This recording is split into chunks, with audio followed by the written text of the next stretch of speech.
ಸಾವಿತ್ರಿ, ಮನೆ ಸಾರಿಸುವುದು ಅಷ್ಟೊಂದು ಅವಸರವೇ? ಈ ಗಂಡನ ಒಂದು ಮಾತು ಕೇಳಬಾರ್ದೆ? ಏನಿದು? ಏನು ಇಲ್ಲ ಸಾವಿತ್ರಿ, ಈ ನಿನ್ನ ಪ್ರೀತಿಯ ಮಾತು ಕೇಳಿ ಒಂದು ವಾರ ಬಂದಿತ್ತು. ಈ ನಿನ್ನ ಗಂಡನ ಹೃದಯದಲ್ಲಿ ಗುಪ್ಪಚ್ಚಂತೆ ಚೂ ಚೂ ಎಂಬ ಹಾಗೆ ಒಂದು ರಾಗಸುದಿಯನ್ನು ಮುಗಿಸಬಾರ್ದೆ? ಏನು ನಿಮ್ಮ ಮಾತಿನ ಅರ್ಥ? ಅಲ್ಲ, ಮದುವೆ ಮುಂಚೆ ಹೆಂಡತಿಯ ಚಿಂತೆ, ಮದುವೆ ಆದ್ಮೇಲೆ ಮಕ್ಕಳ ಚಿಂತೆ ಎನ್ನುವ ಹಾಗಾಯ್ತು ಈ ನಿಮ್ಮ ಗಾದೆ ಮಾತುಗಳು. ಅಲ್ರಿ, ಬರೀ ಹಾಡು ಗೀಡು ಅನ್ಕೋತ ಕುಂತ್ರೆ ಮನೆ ಕೆಲಸ ಮಾಡುವಲ್ಲಾರು ಬೀಗರ ಹೊತ್ತಾದ್ರು ನಡ್ರಿ.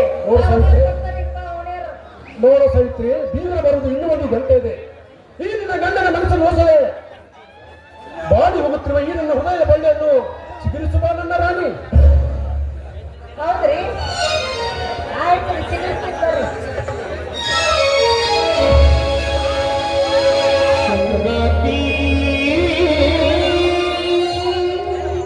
ಸಂಗಾತಿ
ಹಲೋ ಸಾವಿತ್ರಿ, ಇನ್ನೊಂದು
ಓಹೋ, ನಮಸ್ಕಾರ ಸಹೋದರರಿಗೆ.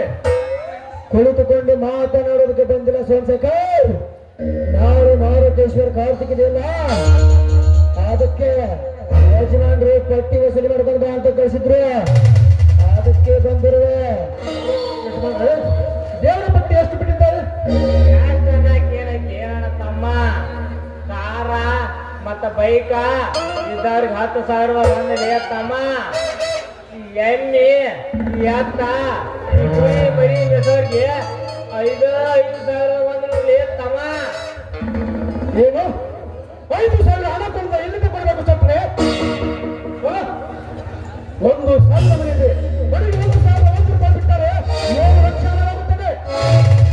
ಅಂತಾದವ್ರು ಏನು ಮಾಡ್ತಾರೆ ನಿನ್ನ ಕಟ್ಟಲು ನೋಡಿ. ನನ್ನ ಭಕ್ತಿಗೆ ಎಷ್ಟು ಕೊಡ್ತೇನೆ? 501 ರೂಪಾಯಿ ಬರೆದುಕೊಳ್ಳಿ. ಏನು 501 ರೂಪಾಯಿ?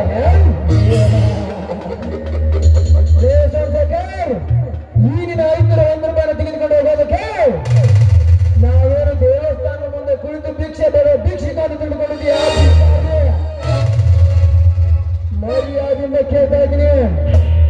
5,001 ರೂಪಾಯಿ ಕೊಟ್ಟರೆ ಸರಿ, ಇಲ್ಲದಿದ್ದರೆ ಕಂಬಕ್ಕೆ ಕಟ್ಟಿ ಹಾಕಿ ಒದ್ದು ವಸೂಲಿ ಮಾಡಬೇಕಾಗುತ್ತದೆ.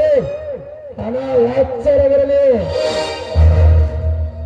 ನಾಯಕರೇ, ಏನು ನಿಮ್ಮ ಕೆಟ್ಟ ವರ್ತನೆ? ಅದು ಅಲ್ಲದೆ ದೇವರ ಪಟ್ಟಿ ಅಂದ್ರೆ ಅಷ್ಟು ಇಷ್ಟು ಅಂತ ನೀವು ಕೇಳಬಾರ್ದು. ನಮ್ಮ ಭಕ್ತಿ ಎಷ್ಟಿದೆಯೋ ಅಷ್ಟು ಪಟ್ಟಿಯನ್ನು ನಾವು ಕೊಟ್ಟು ಹೋಗ್ತೀವಿ, ತೆಗೆದುಕೊಂಡು ಹೋಗ್ತಾ ಇರ್ಬೇಕು ಅಷ್ಟೇ. ಲೇ ಸಾವಿತ್ರಿ, ಹೆಣ್ಣಾದವಳು ಹೆಣ್ಣಿನ ತರ ಇರುವುದೇ ಈ ಸೂರಪ್ಪ ನಾಯಕನ ಒಳ್ಳೆದು. ಅದನ್ನೆಲ್ಲವನ್ನು ಬಿಟ್ಟು ಈ ಸೂರಪ್ಪ ನಾಯಕನ ಮುಂದೆ ಎದುರು ಉತ್ತರ ಕೊಟ್ಟರೆ ನಿನ್ನನ್ನು ಹುಂಡ ಚಂದಾಡಿ ಬಿಟ್ಟಿನಗಲೇ ಎಚ್ಚರ. ಲೇ ಸೋಮಶೇಖರ್, ಸೋಮ ಮರ್ಯಾದಿಂದ ಪಟ್ಟಿಯನ್ನು ಕೊಡು, ಇರದಿದ್ದರೆ ಒತ್ತು ವಸೂಲು ಮಾಡಬೇಕಾಗುತ್ತದೆ. ಹುಷಾರ್. ದೇವರ ಪಟ್ಟಿ ಅಷ್ಟೊಂದು ಒತ್ತಾಯ ಮಾಡಿಕೊಳ್ಳೋದು ಸರಿಯಲ್ಲ. ನಾನು ಕೋಟೇಶ್ವರ ಕಡೆ ಬಂದು ಮಾತನಾಡುತ್ತೇನೆ. ನನ್ನ ಮಾತನ್ನು ಸ್ವಲ್ಪ ಅರ್ಥ ಮಾಡಿಕೊಳ್ಳಿ. ಲೇ ಸೋಮಶೇಖರ್, ನಿನ್ನ ಮಾತನ್ನು ಅರ್ಥ ಮಾಡಿಕೊಂಡು ವ್ಯವಸ್ಥೆಯಾಗಿ ಹೋಗೋದಕ್ಕೆ ನಾವೇನು ವಿಕಾರಿಗಳಲ್ಲ. ಮರ್ಯಾದಿಂದ ಕೇಳ್ತಾ ಇದ್ದೀನಿ, ಕೊಟ್ಟು ಬಿಡು.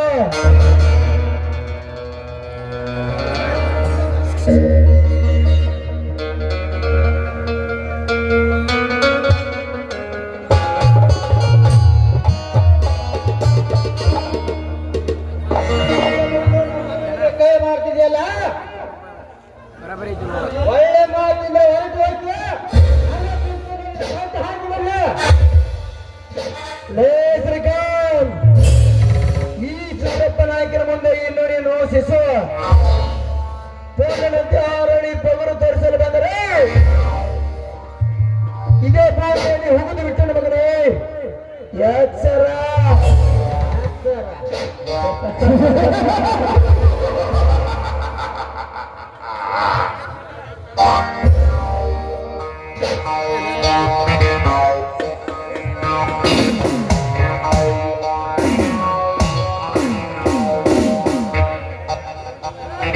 ತಮ್ಮ ಸೋಮಶೇಖರ, ನಾವಿಲ್ಲಿ ಯಾರ ಹತ್ಯೆಯನ್ನು ಹೆಚ್ಚು ಆಗಾಕ ಬಂದಿಲ್ಲ ತಮ್ಮ.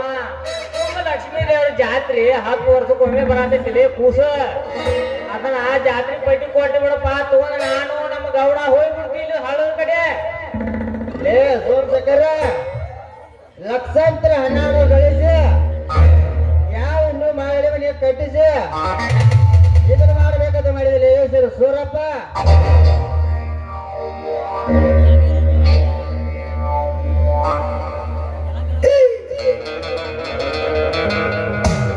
ನೋಡಿ ಶ್ರೀಮಂತರೇ, ಜಾತ್ರೆಗೆ ಅಂತ ಬೀಗರು ಬಂದಿದ್ದಾರೆ. ಅವರ ಮುಂದೆ ನಿಮ್ಮ ಅವಮಾನ ಮಾಡಬೇಡಿ.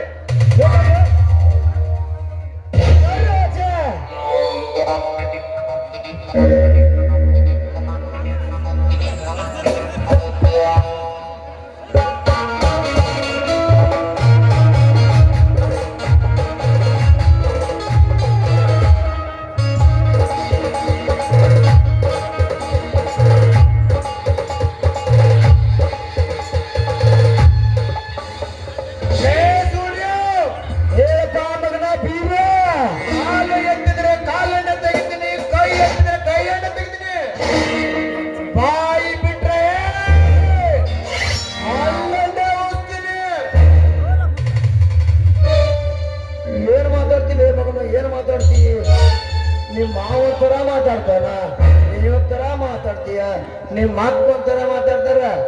ಇದನ್ನ ನಾಟಕ ನಡೆಸಿದ ಮಕ್ಕಳ್ರ. ಲೇ ಮಗನ ಮೈಲಾರಿ, ಈ ಸೂರಪ್ಪ ನಾಯಕನ ಮನೆ ಪೂರ್ಣನಂತೆ 6 ಅಡಿ ಪೊಗರು ತೋರಿಸಲು ಬಂದರೆ ಸಾವು ಸಮೀಪಿಸಿ ಯಮನ ಅತಿಥಿ ಆಗಬೇಕಾಗುತ್ತದೆ ಮಗನ ಯಾಚರ. ಮೈಲಾರ ಮನಸ್ಸು ಕೊಟ್ಟರೆ ಮೈನೋರ್, ಮನಸ್ಸು ಬಿಟ್ಟರೆ ಹೆಣ್ಣು ನಾಳಿಗಳ ಜೀವ ಹರ ಹರ ಹರ ಹರ ಹರ ತಿಳಿದುಕೊಂಡು ಬಾಳಿದರೆ ನಿನ್ನ ಜೀವನ ಉದ್ಧಾರ. ಮುಂದೆ ನೋಡೋ ಈ ಮೈಲಾರನ ಅವತಾರ. ಲೇ ಮೈಲಾರಿ,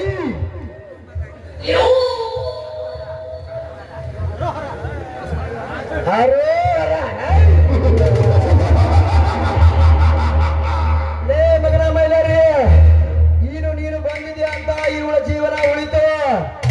ನಾಳೆ ಬೆಳಗಾದರೆ ನೋಡು ನಿನ್ನ ಮನಿತನವನ್ನು ಸರ್ವನಾಶ ಮಾಡಿ ಚಂದ್ರನ ಸೆರೆಯಂತಿರುವ ಆ ನಿನ್ನ ತಾಯಿಯನ್ನು ಎತ್ತಿ ಹಾಕಿ ಅವಳನ್ನು ಸೀರೆ ಕೆಲಸದಿದ್ದರೆ ನನ್ನ ಹೆಸರು ಸೂರ್ಯವಂಶದ ಕುಡಿ ಸೂರಪ್ಪ ನಾಯಕನೇ ಅಲ್ಲ, ಸತಿ ಬಾವನ.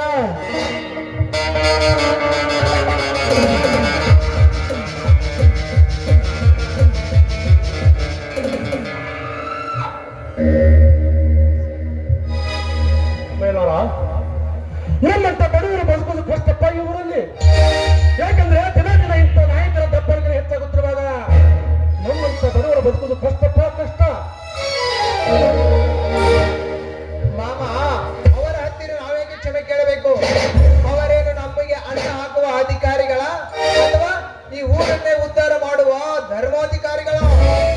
ನೋಡು ಮಾವ, ಬಡವರನ್ನು ಹೆದರಿಸಿ ಬೆದರಿಸಿ ಬದುಕುತ್ತಿರುವ ಈ ನಾನಾಯಕನನ್ನು ಮಕ್ಕಳನ್ನು ಅವರಿಬ್ಬರಿಗೂ ಅಂತ ಬಂದೇ ಬರುತ್ತದೆ. ಹೋಗಲಿ ಹೋಗೋ, ಹೋಗು. ಹಾಕುವುದೇನಲ್ಲ. ಅಕ್ಕ, ಇದೇ ಸಂತೋಷದ ಸಮಯದಲ್ಲಿ ಒಂದು ಇಂಪಾದ ಗೀತೆ ಏನಾದ್ರು ಹಾಡಬಾರ್ದೇನಕ್ಕ? ಹಾಡೋಂತಮ್ಮ, ಈಗ ಹಾಡ್ಲಿಕ್ಕೆ ಮತ್ತೆ ಯಾವಾಗ ಹಾಡೋದು? ಈಗ ಹಾಡೋದೆಲ್ಲ.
ಸಾವಿತ್ರಿ ಎಲ್ಲರೂ ಕೂಡಿ ಊಟ ಮಾಡೋಣ. ನಡಿಯಕ್ಕ ನಂಗೂ ಬಹಳ ಹೊಟ್ಟೆ ಹಸುವಾಗಿದೆ. ಸಗರಣ ಕಾಲಕ್ಕೆ ಹೋಗಿ ಹೊಟ್ಟೆ ಸ್ವಾಸ ನಡಿಯಪ್ಪ ಊಟ ಮಾಡಿದ್ರಿ ಅಂತ ಎಲ್ಲಾರು ತಂದಿರಿ.